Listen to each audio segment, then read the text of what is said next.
Would you believe it if I told you that you can make a beautiful pasta dish just like this in about 10 minutes?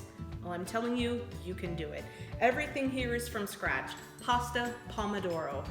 Beautiful sauce coating the noodles, homemade egg noodles I should add, with a lovely bit of basil and Parmigiano Reggiano cheese sprinkled on top. Can't get any better. I'm gonna show you how to do it from scratch, start to finish. Grab your ingredients, let's get to cooking. So to start making our Pomodoro sauce, we need to get some tomatoes. You can use cherry tomatoes.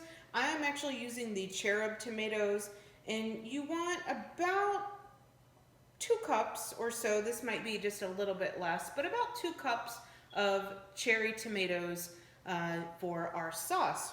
And what we're gonna do is we're gonna take the tomato and we're going to cut it in half, just like that, because you want all these juices that are in the tomato, you want them to come out in our sauce.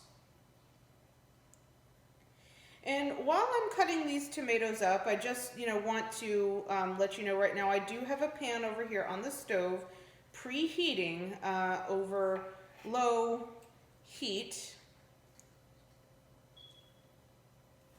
So that way when we are done cutting our tomatoes, we can go ahead and drop them in along with the fresh garlic and the other ingredients we will need to make our Pomodoro sauce. And cameraman, if you want to come over here and get a nice good look at these tomatoes. Awesome, juicy tomatoes.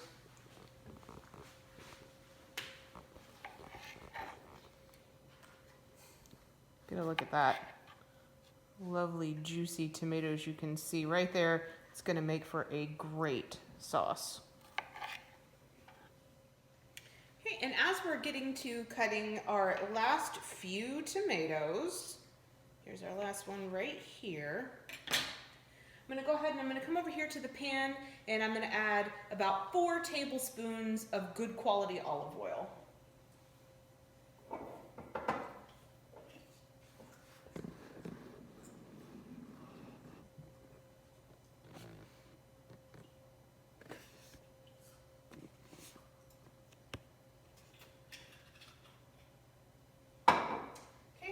Cameraman, if you want to come on over here.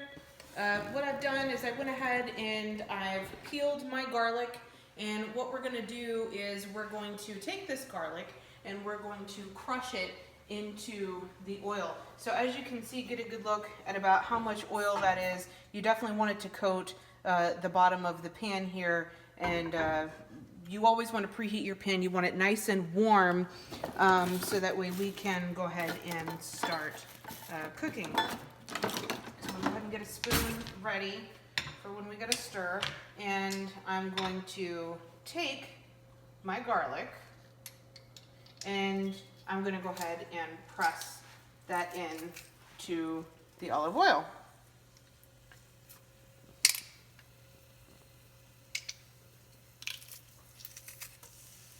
Okay, there we have it. Scrape off the rest in there.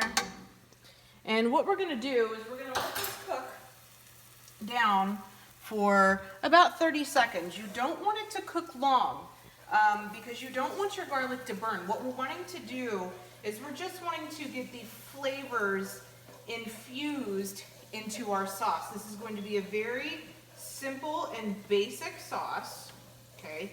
Nothing is going to be too complicated, no muss, no fuss type of sauce. And you just really want that garlic to begin to release its aroma. And once you really begin to start smelling the garlic, as I can now, that is when you know that's when you should start to add your other ingredients. So now that I can begin to smell the garlic, again, it's been about 30 seconds, I'm going to take the tomato and we're just going to put it right in to the oil.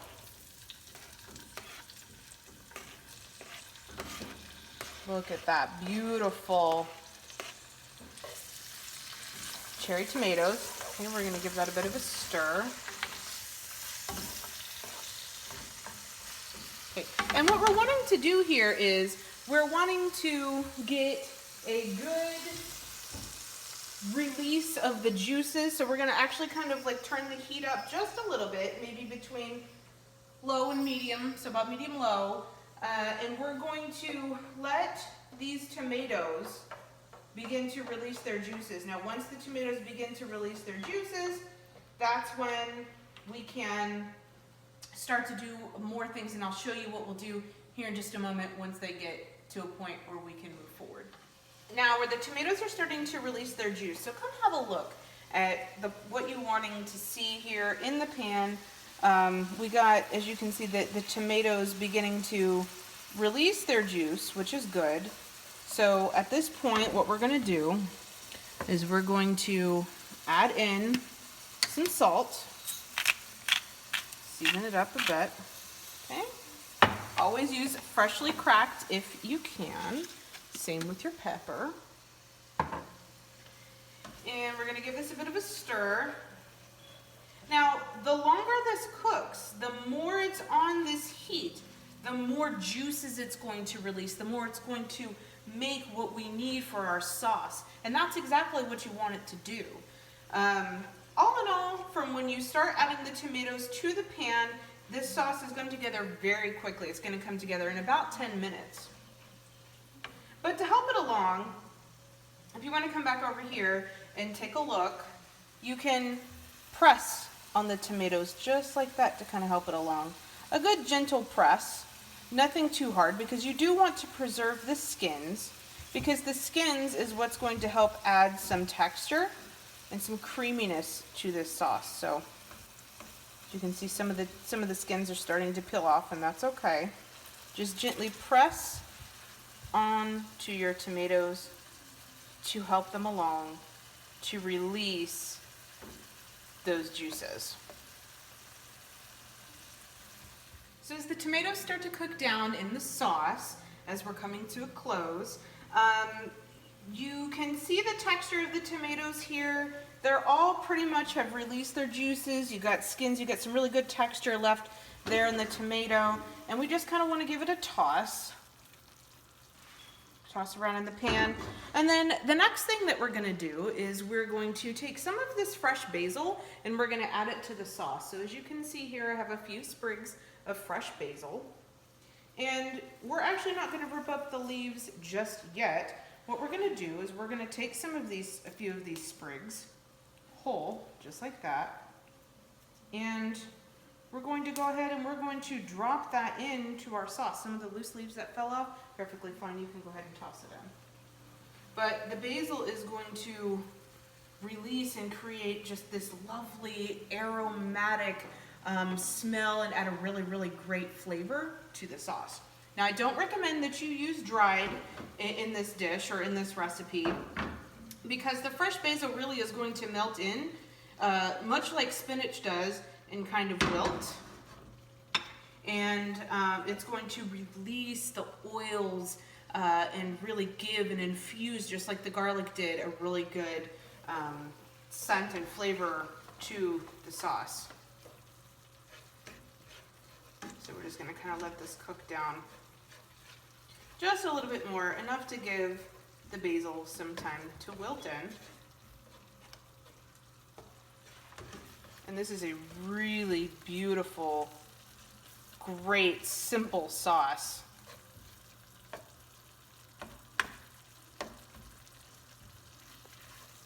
Okay, and I'm going to go ahead and I'm going to turn that heat off and let the basil do its thing in the sauce for about an additional 1 to 2 minutes. So in another video, the videos that I was making for the lasagna, I showed you how to make fresh pasta dough, but for this dish we are going to be using fresh egg pasta. It's just better than the dried stuff. And we're going to be, this time I'm going to show you how to roll it out instead of into sheets, into actual noodles. So this has been resting for about 15 to 20 minutes. It's nice and supple. Again, look at that color. An orangey, yellowy type of color. This is exactly what you want. when you're making your fresh egg pasta, and we're going to dust our work surface with flour and coat our rolling pin with some flour as well. Just a little bit more. There we go. And we're going to take our pasta dough ball and we're going to cut off a section. Now, this is enough to make pasta for at least 2 people. You know, because I'm only really cooking for 2 people right now, but do remember that the measurements are specific when making pasta. It's 100 grams of flour and 1 egg per person. Okay, so we're going to take just a little bit more flour here and flour our dough ball so it doesn't stick. And we're going to begin rolling this out like so.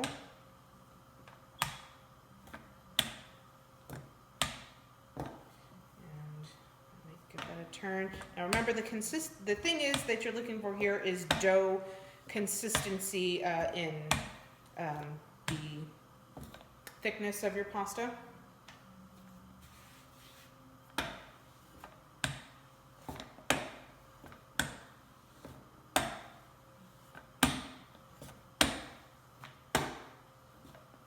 And while I have this working, I have a pot of water over there boiling. Because with the fresh egg pasta, when you're making noodles, right as when you cut them is when you drop them into the water to begin boiling.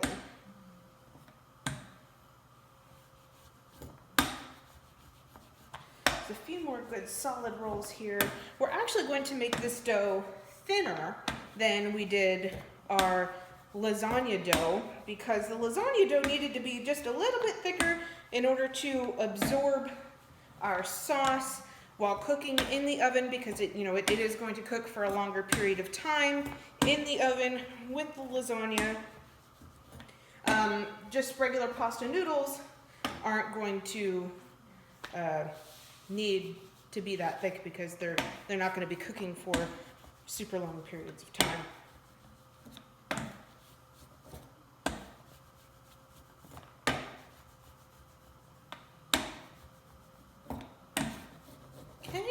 Almost done getting this rolled out to where I need it to be. You almost want a certain translucency or transparency to your dough when making pasta noodles.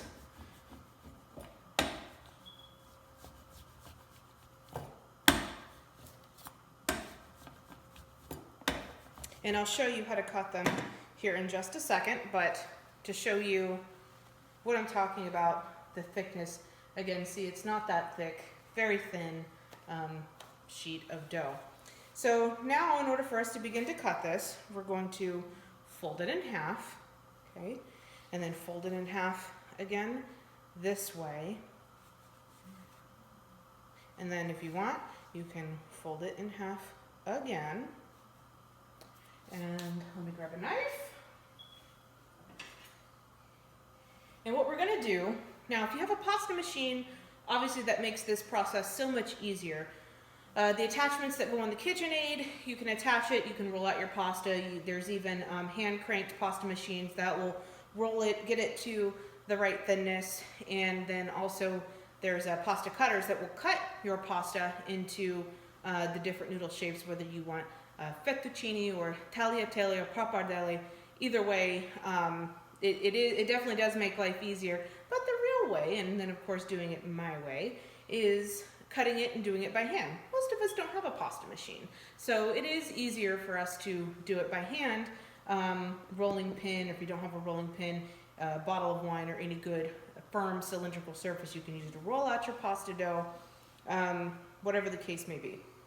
So what we're going to do is we're going to take the knife, and depending on the pasta widths that you want, I'm going to want about the size of a fettuccine noodle, but you can definitely cut it thinner to make it as close to a spaghetti as you want, or you can cut it a little bit wider to make it like a tagliatelle noodle, or even wider than that to make a pappardelle noodle.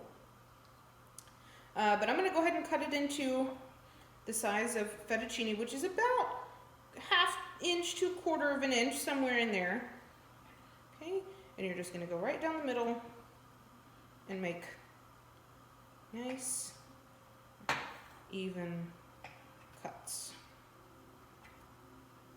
And they don't all have to be, perfectly the same, but you do want generally the same width in your pasta noodles.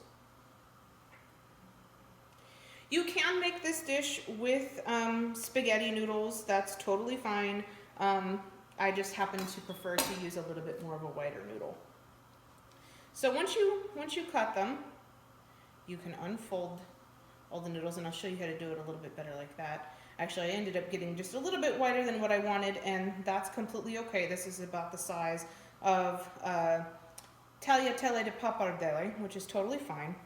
But just with a little bit of flour, you just want to toss your noodles like so, and they'll begin to unfold, and the flour helps them not to stick to each other. So I'm going to go ahead and finish cutting and rolling out and cutting up the rest of my noodles, and when we come back we'll drop them in the water and I'll show you how to finish your sauce. Just cutting up the rest of the noodles, got them all right here, ready to go, ready to be dropped into the water. So this is about enough servings for 2 people, which is just the right amount of what I'm wanting to cook. So I already got the water boiling over there. Gonna go ahead and add some salt, sea salt to the water. Definitely want to salt it enough. The pasta water should taste like the sea. So I'm gonna go ahead and add about 1 to 2 tablespoons of a good Italian sea salt.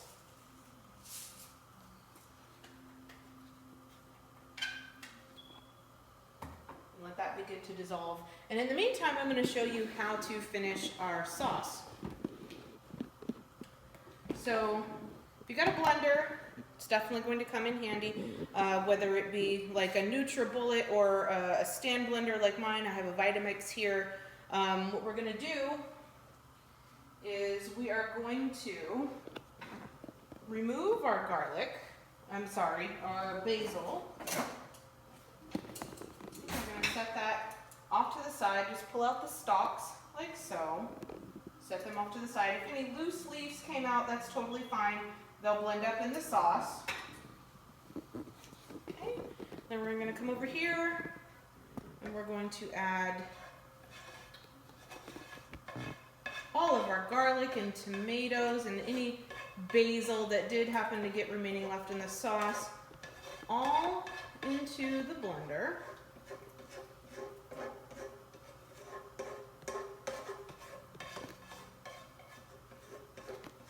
Just like so.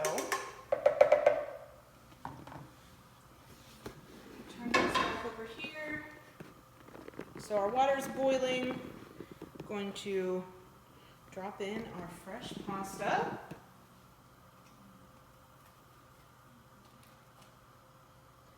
And give it a nice little stir to help the pasta not to stick. And you'll know when it's done because the pasta, most of it will begin to float to the top, but about 2 to 3 minutes on that. And now with this is going to be really quick, really fast. It's only going to take some gentle blending. So on my Vitamix, I'm going to set the speed down to 5. I'm only going to be using my pulse button.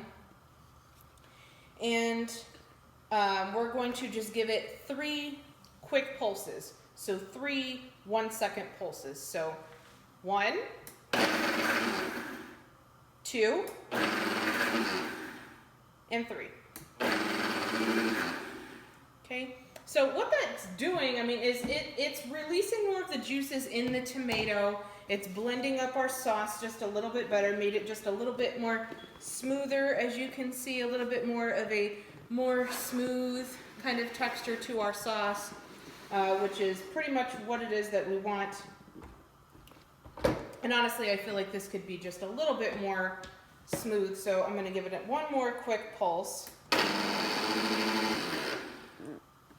we go.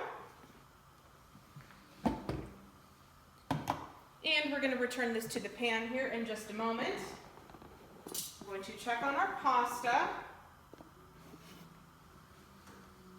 It's coming along beautifully.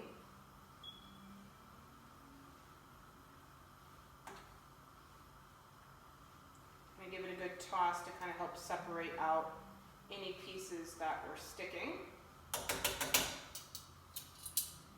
And in the middle of this cooking process, we're actually going to take out a little bit of the pasta water, because the pasta water contains some of those glutens, because from when the flour in the pasta releases and kind of cooks up into that water, it's going to help us to be able to naturally thicken our pasta sauce should we need it. So you can grab a mug or anything that you got where you can actually scoop out some pasta water, and you're going to reserve it and hold it off to the side. Just be very careful. Make sure you don't get any steam burns. Just like so. And I'd say reserve about maybe half a cup. We may not need that much, but in the event that we do, we got it. So while that pasta is finishing up, I'm going to go ahead and I'm going to return the sauce back to the pan, just like so. Make sure to get all of those bits out of there. I need my spoon. Now, if you don't like the texture of tomatoes and you want something just a little bit smoother, you can use crushed tomatoes. If you do like the texture of tomatoes, you can even go a bit of step further. Instead of doing this whole process yourself, you can take a can of a can of whole tomatoes, San Marzano preferably, but any can of whole, cooked, peeled tomatoes is what you're going to want.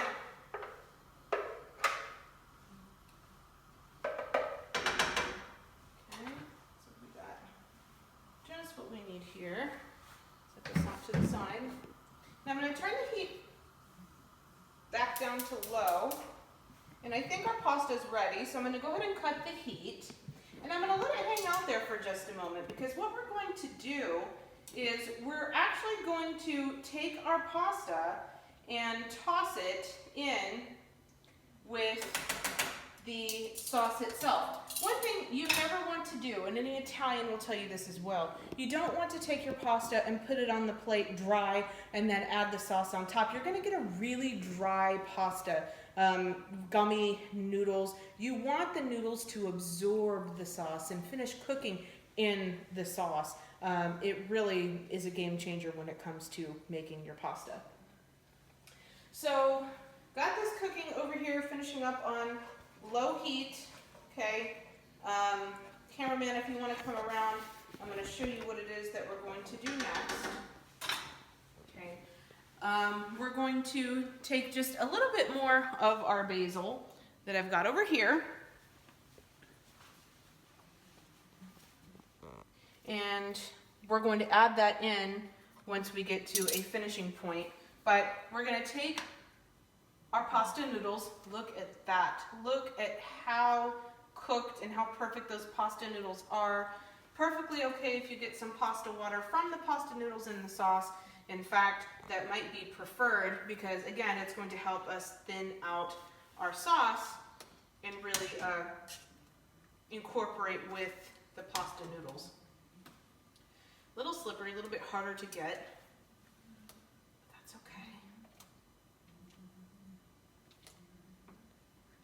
Grab up as many of those pasta noodles as you can and add them to your sauce.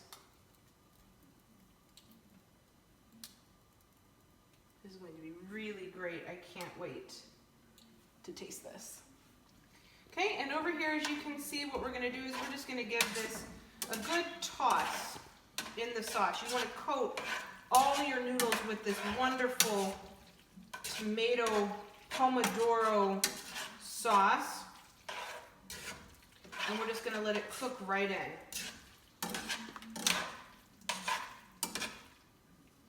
So as you can see, the noodles and the sauce are incorporating beautifully. The tomato is catching onto the noodles. The noodles are serving as a great holder, if you will, for the tomatoes in that sauce. And at this point, what we're gonna do is we're gonna add just a little bit of olive oil, just a little bit, to give some extra flavor to our noodles and our sauce. And then at this point, we're going to rip up some basil leaves. You never want to chop your basil if you can avoid it on a cutting board, because you're going to lose all those beautiful oils and flavors of your basil on the cutting board, and you want it in your sauce and your pasta.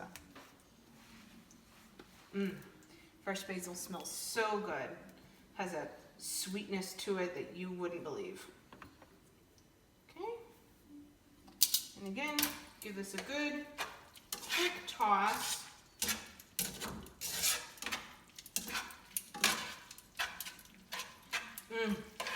The smells.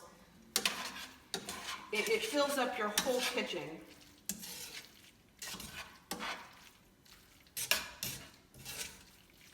And let's go ahead. I like some good chunks of basil. Let's go ahead and add maybe just like another leaf or so into our sauce or pasta dish here.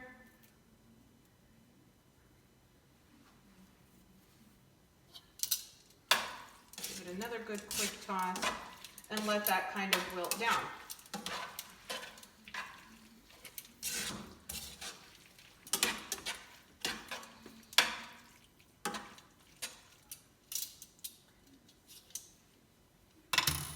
About another minute and it should be all done. And here in just a moment, I'll show you how to plate it and then we eat. So I'm gonna add just a little bit of the pasta water, maybe about a tablespoon or so.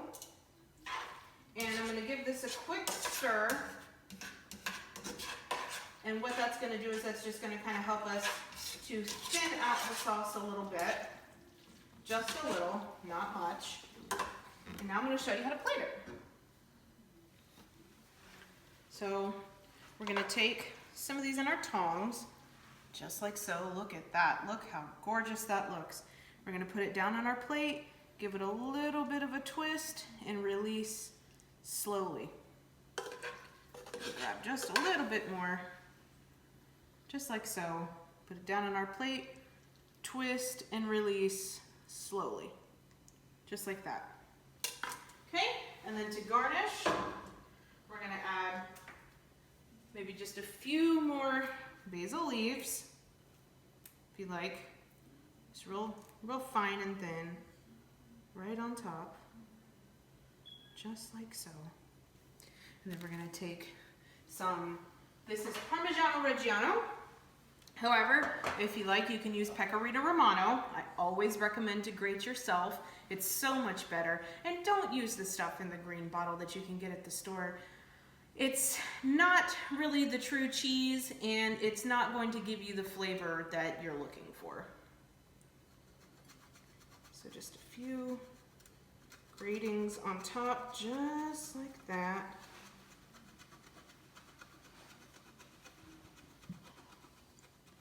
Like so. And voila. Pasta Pomodoro that you can make at home from scratch. Thank you for joining me today. I hope you enjoy it. If you happen to make this dish, whether following my recipe or making it your way, please drop a photo in the comments, tell me how you like it, and I'll see you next time.